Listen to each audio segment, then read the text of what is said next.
Hello friends, बरायबाय Bodo Job.4 official YouTube channel आसा खालामो नोंथांमोना गासैबो मोजां दङ। दा फाइनाली BTC साख्रि बेनो जाबाय Grade-3 आरो Grade-4 फाइनाली ओंखारबाय। सो बेयाव सोर एलिजिबल जागोन नोंथांमोना गासैबो डिटेल्सखौ मोनजोबगोन A to Z नाय बेनिफ्राय चेनेलाव जायफ्रा गोदान सो नोंथांमोनाबो साबस्क्राइब खालामना लाबानो जाबाय। दा बेफोरबायदि साख्रिनि आपडेट मोनबाय थानो दा बेनो जाबाय फर्स्ट टाइम आपडेट होनो मोनदों रेगुलार साख्रि बे जाबाय BTC नि Bodo Job.4 नोंथांमोना नायलांबाय था अब्लानो गासैबो डिटेल्सखौ नोंथांमोना मोनजोबगोन। दा लोगोफोर जों नायनोसै अफिशियेल नोटिफिकेशन बे जाबाय लोगोफोर अफिशियेल नोटिफिकेशन न्यूज़पेपराव होग्रो बेनिफ्राय थाबैनो bodoland.gov.in अफिशियेल वेबसाइटआव मोनथारसिगोन। दा बेखौ नायग्रोदो नोंथांमोना पोस्टआ गासै 42 दङ अके गासै 42 दङ Grade-3 बेनिफ्राय लोगोफोर Grade-4 दङ पोस्टआ अके। दा फर्स्टनि पोस्टआ जाबाय Grade-3 बे जाबाय जुनियर एडमिनिस्ट्रेटिभ एसिस्टेन्ट बेयाव 20 वेकेन्सिस दङ। बेयाव नोंथाङा एप्लाइ खालामबा डिग्री पास जानांगोन बेनिफ्राय सो नोंथांमोना 1 इयार सार्टिफिकेट कोर्स खालामनाय जानांगोन कम्पिउटाराव डिप्ल'मा थानांगोन अब्लासो हागोन। एन्ड बैसोआ 18 निफ्राय 45 इयार्ससिम ST हिसाबै नाथाय जेनेरेला 40 इयार्ससिम अके।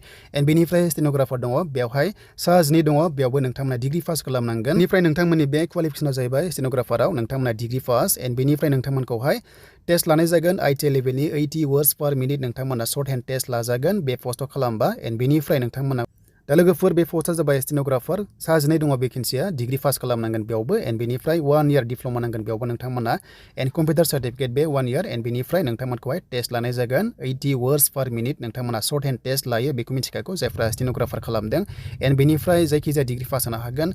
एन्ड बेनिफ्राय लोगोफोर Grade-3 जोब्बाय एन्ड बेनिफ्राय फैबाय जोंहा Grade-4 आवहाय। दा Grade-4 होनोब्ला गासै 10 भेकेन्सि दङ बेयाव मिनिमाम 10 पास अके मिनिमामासो 10 पास बेनिफ्राय आप टू 30 पास डिग्री पास सो नोंथांमोना एलिजिबल जायो अके।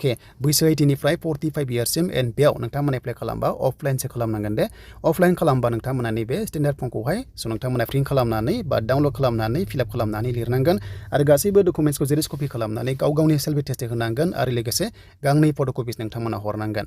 एन्ड मारै हरगोन होनोब्ला सो नोंथांमोना आरोबाव पेमेन्ट दाननांगोन बेनो जाबाय नोंथांमोनाहाय अफलाइनसो पेमेन्ट दाननांगोन बेनो जाबाय बेंकआव थांनानै दाननांगोन आरो बे नोंथांमोना जाहैबाय सो नोंथांमोना ट्रेजारियाव दाननांगोन 150 बे जाबाय नोंथांमोननि सो OBC MOBC फोरनि थाखाय आरो ST जाहैबाय 100 पेमेन्ट दाननांगोन अके। एन्ड बेनिफ्राय नोंथांमोना बेखौ दाननांगोन नै क'क्राझाराव ट्रेजारि अफिसाव दाननांगोन नोंथांमोना दंखायो हेड अफिसावहाय एकाउन्ट नाम्बार दंखायो बेयावसो दाननांगोन। एन्ड बेनिफ्राय गासैबो डकुमेन्ट्सखौ जेरेक्स कपि खालामनानै गांनै फट'कपिस बिनाय जादों अके। एन्ड बेनिफ्राय गासैबो डकुमेन्ट्सखौ नोंथांमोना हरजोबनांगोन हरजोबबानो जाबाय गासैखौबो। एन्ड बेनिफ्राय सो बेनिफ्राय BCDC नोंथांमोना शेयारमेननि सार्टिफिकेट नांगोन मानोना नन BTC बेयाव हानाय नङा जास्ट BTC रेसिडेन्स एन्ड बेनि लास्ट डेटआ 25 एप्रिल अके। सो नोंथांमोना बे एड्स नाम्बार हरबानो जाबाय एड्रेसा बेनो सो नोंथांमोना हरबानो जाबाय सेक्रेटारि अफिसावहाय। एन्ड BTC निल' बियो नन BTC हानाय नङा दा बे पस्टआ खमखाय हानाय नङागोन। एन्ड बेनिफ्राय नेक्स्टआव फैयोबा नोंथांमोना हानो हागौ दा Grade-4 आव खालि भाइभा टेस्टल' लागोन नाथाय Grade-3 आव एग्जाम आरो भाइभा टेस्ट लागोन। जायफ्रा Grade-4 आव नोंथांमोना पास जायो साख्रि मोनो खालि भाइभा टेस्टल' जागोन आरो बेयाव पास जाबानो नोंथांमोना साख्रि मोननो हागोन बेयाव एग्जाम गैया अके। दा बेखायनो नोंथांमोना जेसेबां डकुमेन्ट्स दङ हरबानो जाबाय। एन्ड बेनिफ्राय एनभेलपआव नोंथांमोना सोना हरबानो जाबाय आरो थाइबानि पस्टेल स्टाम्प नोंथांमोना स्टाम्पना हरनांगोन जाहाथे नोंनाव कल लेटार फैयो अके। आरोबाव नोंथांमोना स्पिड पस्ट खालामनायाव बा बाय पस्ट खालामनायाव 10 रुपिसनि एनभेलपआव सोना हरनांगोन बाट नोंथांमोनाव पस्टेल स्टाम्प कल लेटार फैनो थाखाय थाइबानि नोंथांमोना स्टाम्पना हरखानांगोन। सो बेनोमोन लोगोफोर जेब्ला अफिसियेल नटिस फैबावो नोंथांमोना आपडेट लाबोगोन जे एडमिट माब्ला होयो इन्टारभिउ माब्ला जायो।